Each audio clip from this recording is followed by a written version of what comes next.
आगामी लोकसभा निवडणुकीपूर्वी निवडणूक सुधारणांसाठी काम करणाऱ्या असोसिएशन फॉर डेमोक्रेटिक रिफॉर्म्स या संस्थेच्या अहवालात अत्यंत महत्त्वाची माहिती समोर आली आहे।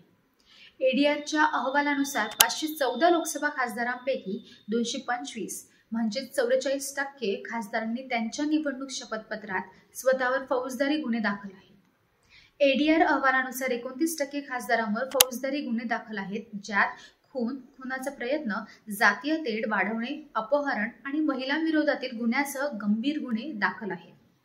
या अहवालात म्हटलं आहे की वर्तमान खासदारांपैकी 9 जणांवर खुनाचे गुन्हे दाखल आहेत। त्यानुसार त्यापैकी 5 खासदार भारतीय जनता पक्षाचे आहेत।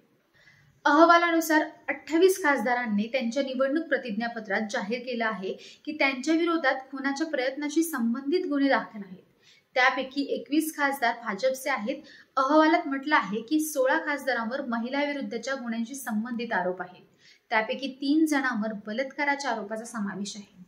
अहवालानुसार राज्यावर गुन्हेगारी प्रकरणांमध्ये उत्तर प्रदेश, महाराष्ट्र, बिहार, आंध्र प्रदेश, तेलंगणा आणि हिमाचल प्रदेशमधील 50%हून अधिक खासदारांवर फौजदारी आरोप आहेत। एडीआरच्या अहवालात या खासदारांच्या आर्थिक स्थितीचाही विश्लेषण करण्यात आलं आहे।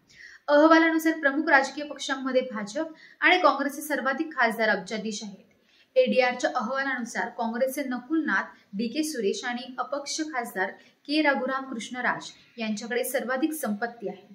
या अहवालात खासदाराची शैक्षणिक पार्श्वभूमी आणि वय यावर प्रकाश टाकण्यात आला आहे। अहवालानुसार 73% खासदार पदवीधर आहेत किंवा त्यांच्याकडे उच्च शैक्षणिक पात्रता आहे। असेच ताजे व्हिडिओज पाहण्यासाठी देशदूतच्या सोशल मीडिया प्लॅटफॉर्मला लाईक करा, शेअर करा आणि सबस्क्राईब करा। धन्यवाद।